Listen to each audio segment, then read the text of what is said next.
ورنہ گناہگار ہو جاؤ گے۔ تو شیطان دونوں کو بہکانے لگا تاکہ ان کی شرمگاہیں جو ان سے پوشیدہ تھیں ان پر کھول دے، اور کہنے لگا کہ تم کو تمہارے پروردگار نے اس درخت سے صرف اس لیے منع کیا ہے کہ تم فرشتے نہ بن جاؤ یا ہمیشہ جیتے نہ رہو۔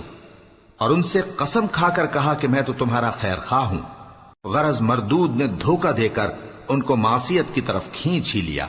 سو جب انہوں نے اس درخت کے پھل کو کھا لیا تو ان کی شرمگاہیں کھل گئیں، اور وہ بہشت کے درختوں کے پتے توڑ توڑ کر اپنے اوپر چپکانے اور سطر چھپانے لگے۔